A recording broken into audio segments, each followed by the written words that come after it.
இன்றைக்கு ஒரு காரியத்தை மறந்துடுச்சு. ஏன் இதை நான் சொன்னேன் அப்படின்னா, சபைகள் அங்கிள் சொன்ன மாதிரி இன்றைக்கு ஒரு காரியத்தை மறந்துடுச்சு. சிம்பிளா நான் சொல்லி முடிச்சிடுறேன். அந்த காரியத்தை தான் இனிமேல் நம்ம செய்யணும். கலாத்தியர் 4:4 புத்திர சுகாரத்தினுடைய படி புத்திர சுகாரத்தை அடையும்படி நியாய பிரமாணத்திற்கு கீழ்ப்பட்டவர்களை மீட்டுக் கொள்ளத்தக்கதாக காலம் நிறைவேறின பொழுது ஸ்ரீகளிடத்தில் பிறந்தவரும் நியாய பிரமாணத்திற்கு கீழானவருமாகிய தம்முடைய குமாரனை தேவன் அனுப்பினார். மேலும் நீங்கள் புத்திரராய் இருக்கிறபடியினால் அப்பா பிதாவே என்று கூப்பிடத்தக்கதாக தேவன் தமது குமாரனுடைய ஆவியை உங்கள் இருதயங்களில் அனுப்பினார். ஆமென். சரி, குமாரனுடைய ஆவியை இருதயங்களில் அனுப்பினார். இந்த ஆவிக்குரிய வாழ்க்கையை நான் 3 ஸ்டேஜஸா பிரிக்கிறேன். ஒன்று வந்து பிகினிங் ஸ்டேஜ், இன்னொன்று வந்து குமாரனுடைய ஆவி, இன்னொன்று வந்து தேவனுடைய ஆவி. ஆமென். இதெல்லாம் செய்கிறவர் ஆவியானவர். சரிங்களா? இது நம்மளுக்கு புரிஞ்ச மாதிரி 3 ஸ்டேஜஸா பிரிச்சு நம்மளுக்கு சொல்றேன். இங்க வந்து குமாரனுடைய ஆவியை என்ன போடுவாராம், இருதயத்துல போடுவாங்க. சில பேர் என்ன பண்ணுவாங்கன்னா ஆவியானவரை பெற்றுக்குவாங்க, அதோட ஸ்டாப் பண்ணுவாங்க. செகண்ட் ஸ்டேஜ் என்ன பண்ண மாட்டாங்க, போக மாட்டாங்க. அவங்க மறிக்கிற வரைக்கும் சத்தியத்தை அறியாம ஃபர்ஸ்ட் ஸ்டேஜ்லயே இருப்பாங்க. இது அவங்களுக்கே தெரியாது. ஆவியானவர் பெற்றுக்கொண்ட உடனே நம்ம எல்லாமே செஞ்சிடலாம், எல்லாமே சாதிச்சிடலாம், நம்ம ஜெபிச்சா எல்லாமே நடக்கும் அப்படின்னு சத்தியத்தை அறியணும். ஆமென். சத்தியத்தை முழுமையா அறியணும். அப்பதான் தேசத்துல நம்ம நினைக்கிற அளவுக்கு நம்ம என்ன பண்ண முடியும், தேவனுக்கு பிரயோஜனமா இருக்க முடியும். சரிங்களா? இப்போ என்ன நடக்குது, செகண்ட் ஸ்டேஜ் குமாரனுடைய ஆவியை போறா இருதயத்துல அனுப்புறோம். சரி, இது குமாரனுடைய ஆவி நம்ம கிட்ட வந்துச்சா இல்லையா எப்படி கண்டுபிடிக்கிறது அப்படின்னா, நீங்க இருக்கும் எல்லாரும் கிட்டே இருக்கும். அது எப்போ நீங்க ஸ்டார்ட் பண்ணி விடுறீங்க அப்படின்னா, எப்போ உங்களையே அறியாம ஒரு பெரிய நேசம் வேதாந்தத்துல உண்டாகுது. ஒரு பெரிய நேசம், இந்த சத்தியம் விடுதலாகும். இந்த சத்தியத்தை நான் ஆராயும்போது என்னுடைய எல்லா வாழ்க்கையில இருக்கிற எல்லா விஷயங்களும் விடுதலை ஆகும். அந்த நேசம் உங்ககிட்ட உங்களுக்கு அறியாம வந்துடுச்சுன்னா குமாரன் ஒரு இடத்துல இருக்குதுன்னா. ஆமென். சரி, குமாரனுடைய ஆவி வச்சு நான் என்ன பண்றேன், அடுத்த ஸ்டேஜ்க்கு எப்படி போறது? டிஜே கூட இந்த ஸ்டேஜ்ல ஃபாலோ பண்ணி இருப்பாங்க. நான் கடைசியில் சொல்றேன். அடுத்த வசனம் யோவான் 14:23. John 14:23.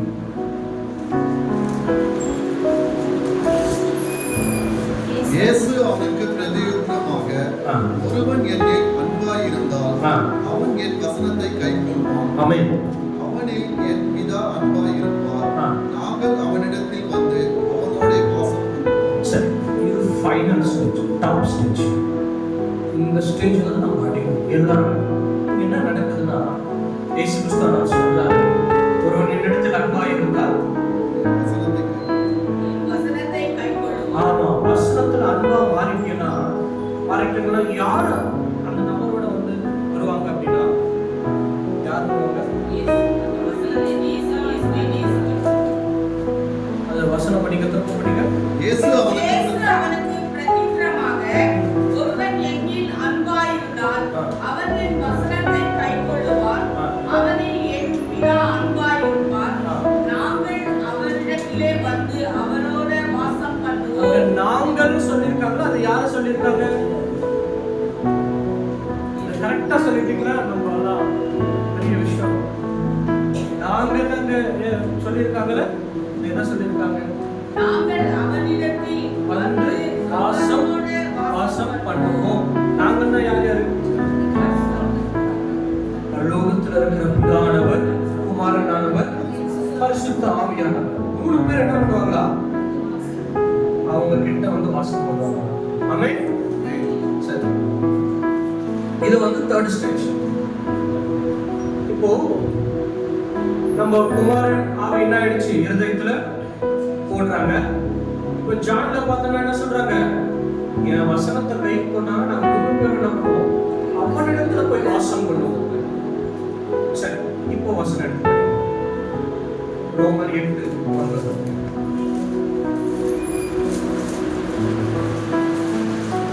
தேவனுடைய ஆவி உங்களில் வாசமாய் இருந்தால் பாருங்க, ஸ்டார்ட் பண்ணும்போது எப்படி ஸ்டார்ட் பண்றாங்க, தேவனுடைய ஆவி. கிறிஸ்துவின் ஆவி எடுத்தது எங்க போயிடுச்சு, தேவனுடைய ஆவியில போயிடுச்சு. புரியுது உங்களுக்கு? ஃபர்ஸ்ட் ஸ்டேஜ் ஹோலி ஸ்பிரிட் நம்ம வாங்கிக்கிறோம், கிறிஸ்துவின் ஆவியுடைய வார்த்தை ஸ்டேஜுக்கு நம்ம கடந்து போனோம். இது ரெண்டு நம்ம கரெக்டா செஞ்சோம்னா தேவனுடைய ஆவி, அதாவது அவர் தேவனும் குமாரனானவரும் ஆவியானவரும் நம்ம இடத்துல வாசம் செய்யற ஸ்டேஜ் சொல்றாங்க. தேவனுடைய ஆவி அதுதான். சரிங்களா? நீங்கள் மாம்சத்திற்குட்பட்டவர்களாய் இராமல் ஆவிக்கு உட்பட்டவர்களாய் இருப்பீர்கள். ஆமென். கிறிஸ்துவின் ஆவி இல்லாதவர் அவருடையவன் அல்ல. இதுதான் நோட் பண்ணணும். நீங்க ஸ்ட்ரைட்டா இந்த இடத்துக்கு வர முடியாது. கிறிஸ்துவுடைய ஆவி இருதயத்துல போடணும். இந்த ஸ்டேஜை கடந்தாதான் தேவனுடைய ஆவி வரும். ஆமென். இதை நம்ம கரெக்டா நோட் பண்ணணும். சில பேர் என்ன பண்ணுவாங்க, ஹோலி ஸ்பிரிட்டை வாங்கிப்பாங்க. நம்ம என்ன பண்ணிடுவோம், இப்போ வந்துட்டோம் அப்போஸ்தலர் மாதிரி இல்லைங்க.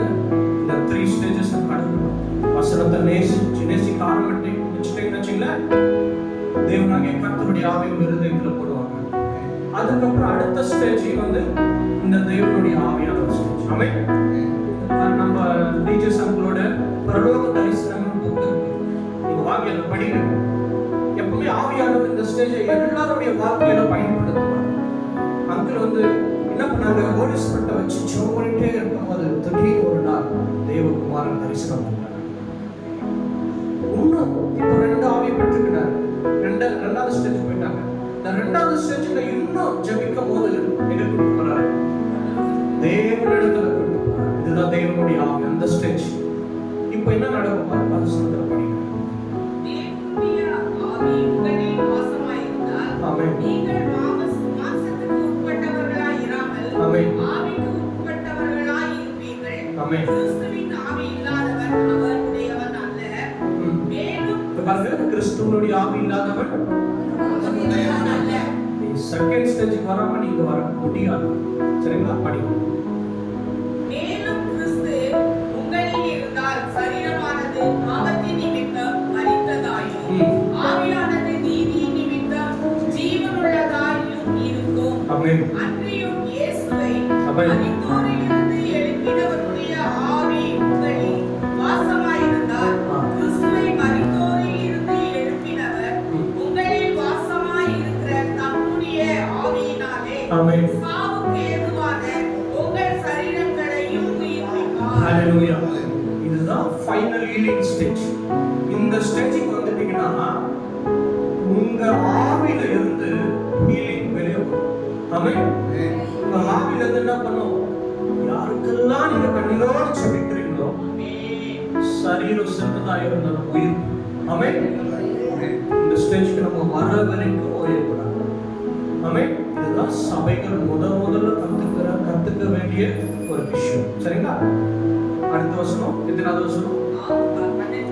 படி. ஆகையால் சகோதரரே, மாம்சத்தின்படி பிழைப்பதற்கு நாம் மாம்சத்துக்கு கடனாளி அல்ல. மாம்சத்தின்படி பிழைத்தால் சாவீர்கள். ஆவியினாலே சரீரத்தின் செய்கைகளை அழித்தால் பிழைப்பீர்கள். ஆமென். மேலும் எவர்கள் தேவனுடைய ஆவியாலே நடத்தப்படுகிறார்களோ ஆமென். அவர்கள் இது ஃபைனல் ஸ்டேஜ். சரிங்களா?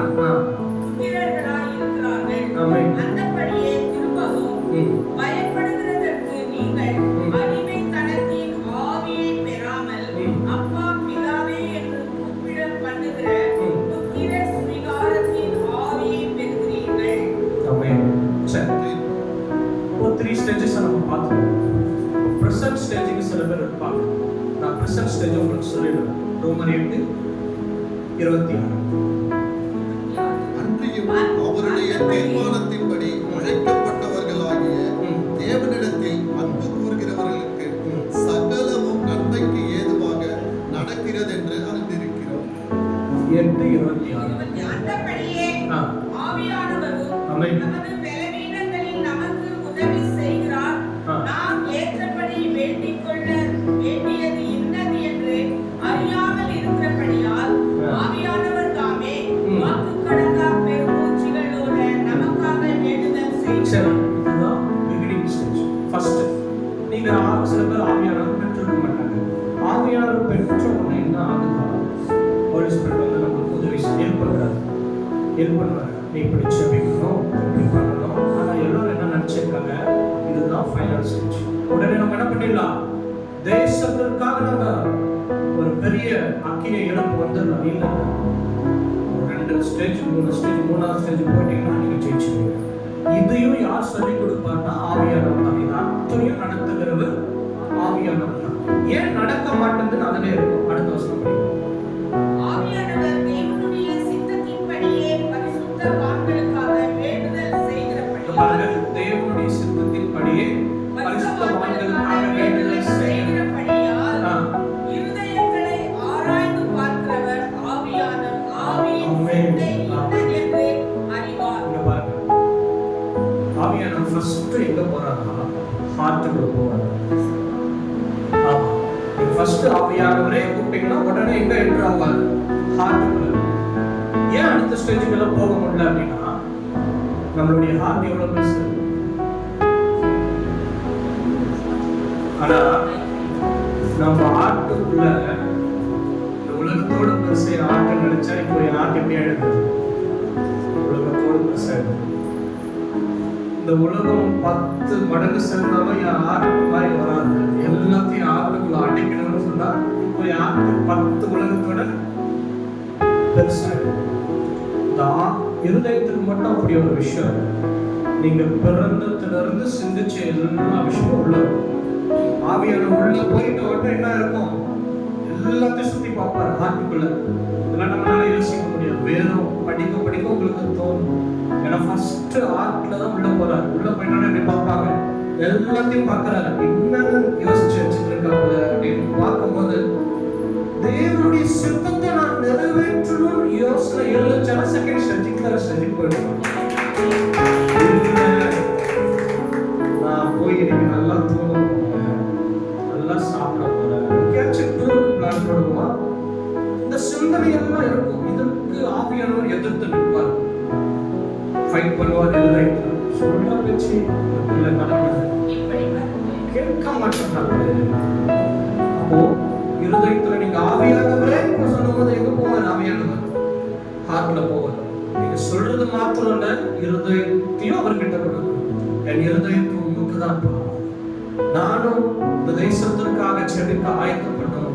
தேசத்திற்காக என்ன பண்ணுங்க, செபிக்க வைங்கப்பா அப்படின்னு சொன்னோன்னா செகண்ட் ஸ்டேஜ்லாம் போயிடும்.